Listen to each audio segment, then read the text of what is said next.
Hi, నమస్కారం దేవుళ్ళు. నేను మీ మురళీ కృష్ణ. ఎన్ నాన్ ఏ గ్రేట్ మన ఛానల్ పేరు. మనం ఇప్పుడు ఉన్నది రాయలసీమలోని అనంతపురం డిస్టిక్లో చెన్నకపల్లి మండలానికి దగ్గరలోనే శ్రీ వెంకటేశ్వర స్వామి దేవస్థానం ఉంది. ఈ దేవస్థానం చూడండి, ఇక్కడ శ్రీ కనుమ వెంకటేశ్వర స్వామి వారి గుడికి దారి అని వేసినారు. ఇక్కడ నేను చూపిస్తాను, ప్లీజ్ అక్కడికి వెళ్దాను అండి. అక్కడికి వెళ్ళి నేను మీకు వీడియో చూపిస్తాను, రండి. చూస్తున్నాం కదా, అదే కొండకి మనం వెళ్ళాల్సింది వెంకటేశ్వర స్వామి దేవస్థానము. మనం ఇప్పుడు చెన్నకపల్లి రూట్ నుండి లోపలికి వచ్చినాము 3 కిలోమీటర్లు.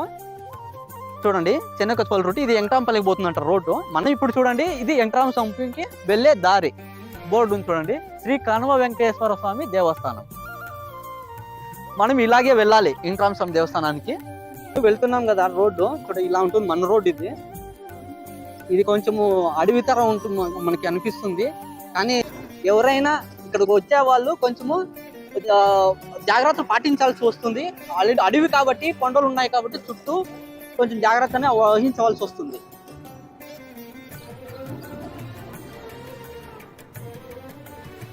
చూడండి, మనం ఇప్పుడు దేవస్థానం దగ్గరకు వచ్చినాము, కనుమ వెంకటరామ స్వామి దేవస్థానం. చూడండి, ఇక్కడ నాగల్ కట్టలు ఉంది మనకి. ఇక్కడ అంటే చూసుకుంటే చాలా పార్కింగ్ ప్లేస్ చాలా బాగుంది. ఇక్కడ ఎవరైనా కానీ ఇక్కడ పెళ్ళిళ్ళు కూడా జరుగుతాయంట. ఇక్కడ పార్కింగ్ ప్లేస్ చాలా బాగుంది. చూడండి, ఇక్కడ అటవీ శాఖ వాళ్ళు అనుమతి లేకుండా అడవిలోకి ప్రవేశించడం నేరం అని ఇక్కడ రాసినారు. జంతువులు వేటాడడం కూడా నేరం అని రాసినారు. మనం చూడొచ్చు బోర్డులో. వచ్చిన వాళ్ళు జాగ్రత్తలు పాటించడం మంచిది. చూడండి, మనము ఇప్పుడు మనకి ఇక్కడ వచ్చిన వాళ్ళకి నీళ్ళకు కూడా స్పెషల్గా ఇక్కడ కొలాయిలు కూడా వేపించినారు. అడవిలో ఉన్నా కూడా చాలా బాగుంది. ఇది మన అనంతపురం డిస్టిక్లో ఇలా ఉండడం అంటే చాలా ఆశ్చర్యకరమైన విషయము. మనం చూడండి, చుట్టూ కొండలు. చూడండి, మనం అక్కడంతా చూస్తే చూడండి, చుట్టూ కొండలు ఉన్నాయి. చూడండి, చుట్టూ కొండలు, చుట్టూ కొండలు ఉన్నాయి. చూడండి, ఇక్కడ కొలాయిలు మనకు వచ్చిన వాళ్ళకి చాలా బ్రహ్మాండంగా ఇక్కడ పెళ్ళిళ్ళు జరగడానికి కూడా చాలా అనుకూలమైన ప్లేస్. చూడండి, కొలాయిలు కాళ్ళు చేతులు కడుక్కొని దేవస్థానం లోపలికి వెళ్ళడానికి చాలా బాగుంది. చూడండి, ఇక్కడ చూడండి గరుడ స్తంభము. మనకి ఏ దేవస్థానానికి వెళ్ళినా మనకి గరుడ స్తంభం మెయిన్. ఇది విషయం నేను చెప్తాను. చూడండి, ఎందుకు గరుడ స్తంభం మెయిన్ అంటే, ఏ దేవస్థానానికి వెళ్ళినా గరుడ స్తంభం అనేది ప్రధానమైనది. గరుడ స్తంభాన్ని చూస్తే దేవుని చూసినట్ల. మన గరుడ స్తంభాన్ని 3 చుట్లు తిరుగుతారు. ఎందుకు తిరుగుతారంటే, గరుడ స్తంభంలోనే దేవుని ప్రాణవాయువు అనేది ఉంటుంది. మనకి చాలా మందికి తెలియని విషయం ఇది, నేను చెప్తున్నాను. దేవుణ్ణి గరుడ స్తంభాన్ని ప్రదర్శన చేస్తే దేవుని ప్రదర్శన చేసినట్లు మనకి. చూడండి, ఇది గరుడ స్తంభం. మనకి ఏ దేవస్థానానికి వెళ్ళినా ఆంజనేయ స్వామి, మనకి వెంకటరామ స్వామి దేవస్థానాల్లో, విష్ణు దేవాలయాల్లో మనకి ఆంజనేయ స్వామి ద్వారపాలకుడుగా ఉండడము ఆనవాయితీ. చూడండి, గరుడ, ఆంజనేయ చూడవచ్చు పైన వరకు. చూడండి, గరుడ స్తంభం ఇది.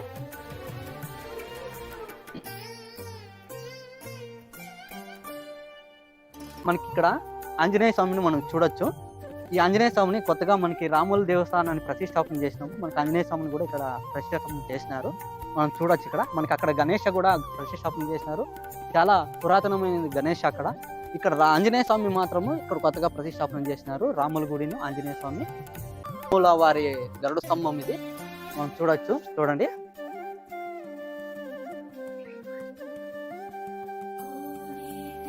చూడండి, గణపతిని ప్రతిష్టాపన చేసినారు. ఇప్పుడు కాదు, చాలా పురాతనమైన గణపతి ఇక్కడ ఉండేది. అక్కడ మాత్రం ఆంజనేయ స్వామిని కొత్తగా ప్రతిష్టాపన చేసినారు అంతే. కానీ గణేష మాత్రం చాలా పురాతనమైన గణపతి. మనం ఎప్పుడైనా కానీ ఏ దేవస్థానానికి వెళ్ళినా గణపతి ఉంటే గణపతిని ఫస్ట్ దర్శనం చేసి తర్వాత మనం ఏ దేవస్థానానికైనా వెళ్ళాలి. అది మన హిందూ సాంప్రదాయంలో ఉన్న ఒక ప్రత్యేకత. వినాయకుడు కాబట్టి మనం గణేశానికి ముక్కొని వెళ్దాము.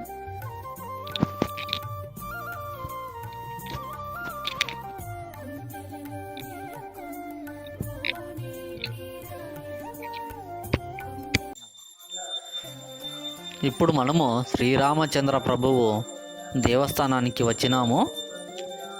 చూడండి, పూజారి శ్రీరామచంద్ర ప్రభువులకి మంగళారతి ఇస్తున్నాడు, దర్శించుకోండి. ఆ శ్రీరామచంద్ర ప్రభువు కృప మీ పైన కూడా ఉండాలని కోరుకుంటున్నాను. మనం హారతి తీసుకున్న తర్వాత శ్రీ కనుమ శ్రీ వెంకటేశ్వర స్వామి దేవస్థానానికి మనం వెళదామండి. మన ఛానల్ని ఎవరైతే సబ్స్క్రైబ్ చేసుకోలేదో దయచేసి సబ్స్క్రైబ్ చేసుకోండి. నన్ను మీరు ప్రోత్సహిస్తారని కోరుకుంటున్నాను. ఇలాంటి మంచి మంచి వీడియోలు నేను చేయాలనుకుంటున్నాను. దేవస్థానాలవి ప్లీజ్ సబ్స్క్రైబ్ చేయండి. ఇట్లు మీ మురళీకృష్ణ. మనం ఇప్పుడు దేవస్థానంలోకి వెళ్దామండి. కనుమ వెంకటరమణ స్వామి దేవస్థానం రండి. మనము దేవస్థానంలోకి మనం లోపలికి వస్తున్నట్లుగానే మనకి దర్శనం ఇచ్చేది మహాగణపతి. చూడండి, గణపతి. మనకి గడస్తంభం, 2 గడస్తంభాలు ఉన్నాయి. బయట ఒకటి పెట్టినారు. ఇక్కడ కంచుల్లో చేపించిన గడస్తంభం ఒకటి ఉంది. చూడండి, వెంకటరమణ స్వామిది. ఇక్కడ రండి. మనం ఇక్కడ చూస్తే చూడండి, గరుడ. మనకి గరుడ మన మహాద్వారం ముందర గరుడ మనకి ప్రత్యేకము. ఇక్కడ రండి. ఇక్కడ పాదాలు, వెంకటరమణ స్వామి పాదాలు ఉన్నాయి. చూడొచ్చు, మనము పాదాలు ఉన్నాయి.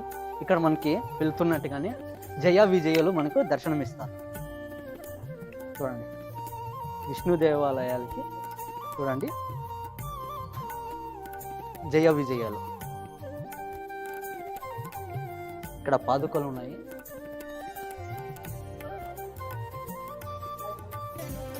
చేసి చూడండి, ప్రతిష్టాపన చేసిండేది ఇక్కడ ఉద్భవం అయిండేది. చూడండి, ఆ 3 రాళ్ళు ఉన్నాయి కదా, అవి వెంకటరమణ స్వామి ఉద్భవం అయిండేది జాగా.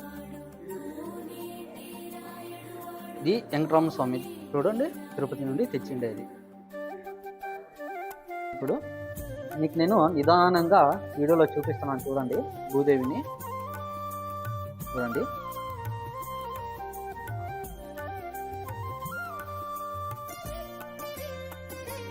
చూడండి, శ్రీదేవిని మనం చూస్తున్నాం. ఇప్పుడు ఎవరైతే మన ఛానల్ని సబ్స్క్రైబ్ చేసుకోలేదో దయచేసి సబ్స్క్రైబ్ చేయండి, కామెంట్ చేయండి, షేర్ చేయండి, లైక్ చేయండి.